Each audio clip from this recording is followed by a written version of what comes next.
Clean news Bihar में आप लोगों का स्वागत है। आप जानेंगे खबर पूरे बिहार से। बिहार चुनाव के बाद कांग्रेस में गुटबाजी परवान पर अपना कद बढ़ा दूसरे दल से सौदा करने के जुगाड़ में नेता। बिहार विधानसभा चुनाव के नतीजे आने के बाद कांग्रेस की प्रदेश इकाई में गुटबाजी परवान पर है।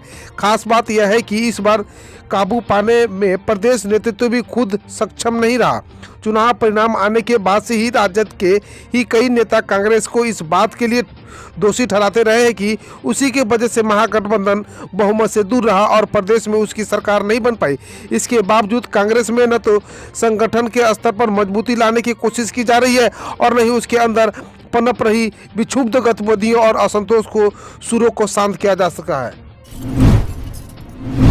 बिहार में बर्ड फ्लू का खौफ, सड़क किनारे फेंकी मरी मुर्गियां, दिन भर कुत्ते नोचते रहे। संक्रमण के खतरे को लेकर ग्रामीणों में भय। मुजफ्फरपुर जिले के सरैया प्रखंड के मधौल गांव से पठेड़ी तिलक पकड़ी होते हुए रेपुरा बाजार जाने वाली ग्रामीण सड़क किनारे गुरुवार सुबह बड़ी संख्या में मरी मुर्गियां फेंकी गई।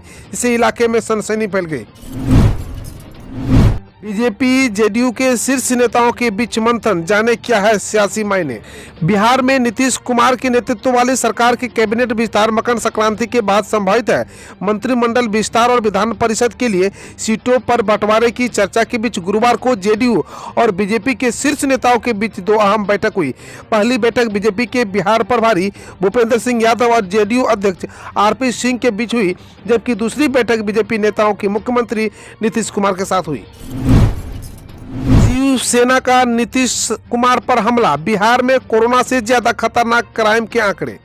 शिवसेना ने अपने मुखपत्र सामना में बिहार के मुख्यमंत्री नीतीश कुमार पर हमला बोला है। शिवसेना ने सामना के कोरोना से भी आगे क्राइम यह कैसा सुशासन संपादकीय में लिखा है कि हाल ही में एक खबर आई है कि बिहार के मुजफ्फरपुर में एक शिक्षक के 22 वर्षीय बेटे के बेरहमी से हत्या कर दी गई। पिता स्कूल गए थे और बहन मां का इलाज कराने पटना। इस बीच दबंगों ने घर में घुसकर पढ़ाई कर रहे आशुतोष को जमकर पीटा, फिर उसके हाथ पैर प्राइवेट पार्ट प्लास्टिक सरसी के बांधकर उसे उसी के घर में लटका दिया। पटना पक्षी बिहार, देश विदेश के पक्षी आते हैं, नहीं मिले बर्ड फ्लू के लक्षण। पटना पक्षी बिहार में देश विदेश से हजारों की संख्या में पहुंचे पक्षी इन दिनों यहां स्थित झील के कलवर कर रहे हैं। विदेशी परिंदों के यहां आने के बाद विश्व में बर्ड फ्लू के मामले सामने आए हैं। इसी को लेकर विदेश से आए पक्षियों के प्रति सतर्कता बढ़ती जा रही है। कारण वर्तमान में यहाँ 35,000 विदेशी व 15,000 के करीब देश की पक्षी प्रवास कर रहे हैं।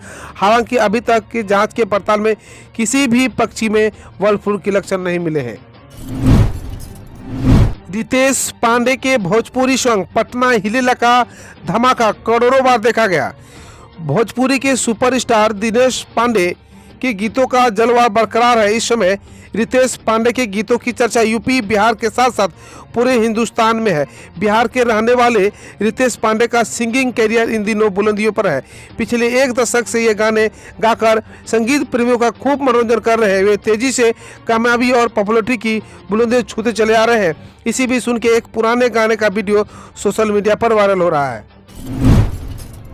बिहार में स्कूल खुलते ही कोरोना ने मचाया हड़कंप, 22 बच्चे व शिक्षकों सहित 25 पॉजिटिव संक्रमण चेन की आशंका। बिहार में स्कूल खुलते ही कोरोना ने हड़कंप मचा दिया। एक स्कूल में एक साथ 25 लोग कोरोना पॉजिटिव पाए गए। इसकी सूचना मिलते ही हड़कंप मच गया। इसमें 22 स्कूली बच्चे हैं। केवल 75 लोगों की जांच में 25 के पॉजिटिव आए जाने से स्वास्थ्य विभाग अलर्ट है। कल सभी को निगेटिव करार दे दिया गया है। सिविल सर्जन ने कहा कि 25 कोरोना पॉजिटिव मरीजों को दोबारा एंटीजन किट से टेस्ट किया गया। इसके बाद सभी को रिपोर्ट निगेटिव आई है। मंगल पांडे का बड़ा बयान, टीकाकरण के दूसरे चरण का ट्राई रन सफल। टीकाकरण के दूसरे चरण के ड्राई रन के संबंध में बिहार के स्वास्थ्य मंत्री मंगल पांडे ने शुक्रवार को बताया कि राज्य के कुल 114 चिन्हित स्थानों पर कल ड्राई रन चला गया। पटना में जहां 4 चयनित केंद्रों पर टीकाकरण को लेकर ड्राई रन हुआ, वहीं राज्य के सभी जिलों में 3 प्रकार के सत्र स्तर पर ड्राई रन सफल रहा। इसमें 30 सरकारी जिला अस्पताल, 9 मेडिकल कॉलेज अस्पताल, 16 निजी अस्पताल, 23 ग्रामीण एवं शहरी वह 17 एवं 36 अन्य स्थलों पर किया गया। बिहार बोर्ड इंटर प्रैक्टिकल परीक्षा आज से कंट्रोल रूम से होगी निगरानी। बिहार बोर्ड इंटर प्रायोगिक परीक्षा आज से शुरू होने जा रहा है। परीक्षाएं 18 जनवरी तक चलेगी। बिहार विद्यालय परीक्षा समिति ने बिहार के बेहतर तरीके से संयोजन और निगरानी के लिए कंट्रोल रूम बनाया है। ये कंट्रोल रूम प्रायोगिक परीक्षाओं के दौरान सुबह 9 बजे से शाम 6 बजे तक कार्यरत रहेगी। परीक्षा में किसी तरह की समस्या आने पर 0612223009 पर कॉल की जा सकती है। बिहार बोर्ड के अध्यक्ष आनंद किशोर ने शुक्रवार को बताया कि इंटरमीडिएट वार्षिक परीक्षा 2021 का आयोजन राज्य के कुल 3123 प्रैक्टिकल केंद्रों पर किया जा रहा है। अब खबर जाने देश विदेश से। हरियाणा में 4 लाख मुर्गियों की मौत, 2 सैंपलों में बर्ड फ्लू मिला, राज्य सरकार का कहना है। हरियाणा के पशुपालन मंत्री जेपी दलाल ने बताया है कि राज्य में महीने भर में 4 लाख से अधिक मुर्गी की मौत हुई है। उन्होंने बताया विभिन्न पोल्ट्री फार्म के सैंपलों को जालंधर व भोपाल भेजा गया था, जिसमें से 2 में बर्ड फ्लू की पुष्टि हुई है। गौरतलब है कि देश के कई राज्यों में बर्ड फ्लू की पुष्टि हुई है। राहुल की लोगों से अपील, आप भी अपनी आवाज़ जोड़कर किसानों के संघर्ष को बुलंद कीजिए। कांग्रेस नेता राहुल गांधी ने किसानों के समर्थन के बीच ट्वीट किया है, आप भी उनके समर्थन में अपनी आवाज़ जोड़कर इस संघर्ष को बुलंद कीजिए ताकि कृषि विरोध कानून खत्म हो। राहुल ने कहा, शांतिपूर्ण आंदोलन लोकतंत्र का एक अभिन्न हिस्सा होता है। हमारे किसान बहन भाई जो आंदोलन कर रहे हैं उसे देश भर से समर्थन मिल रहा है। 6 महीने के बाद नीतीश कुमार हटेंगे और तेजस्वी सीएम बनेंगे, जेडीयू विधायक दल। बिहार के जेडीयू विधायक दल गोपाल मंडल ने कहा है 6 महीने के बाद नीतीश कुमार हटेंगे और तेजस्वी मुख्यमंत्री बनेंगे। उनका यह बयान उनके और बीजेपी विधायक ई शैलेंद्र के बीच बातचीत कथित ऑडियो वायरल होने के बाद सामने आया, जिसमें मंडल ने कथित तौर पर गाली गलौज और जातिवाद टिप्पणी की। मंडल ने ऑडियो को गलत बताया है। बर्ड फ्लू के संकट के बीच चिकन और अंडे खाने के लेकर WHO ने क्या कहा, तो आइए जानते हैं खबर को। WHO के अनुसार बर्ड फ्लू संकट के बीच अच्छी तरह साफ कर व पकाकर चिकन और अंडे खाए जा सकते हैं। बतौर WHO इन्हें जिस तापमान पर पकाया जाता है उससे वायरस मर जाता है। WHO ने बताया कि इसके केस कसाई घरों में कार्यरत और बीमार मुर्गियों के संपर्क में आने वाले मनुष्यों में ही मिलते हैं। 3 जुलाई को होगी JEE एडवांस परीक्षा 2021। शिक्षा मंत्री रमेश पोखरियाल निशंक ने बताया है कि JEE एडवांस 2021 की परीक्षा 3 जुलाई को आयोजित होगी। उन्होंने कहा है कि इस साल भी छात्रों की सुविधा के लिए 75% पात्रता मापदंड को हटा दिया गया है। उन्होंने यह भी कहा IIT खड़गपुर इस साल परीक्षा आयोजित करवाएगी और आप लोगों के लिए मेरी शुभकामनाएं हैं।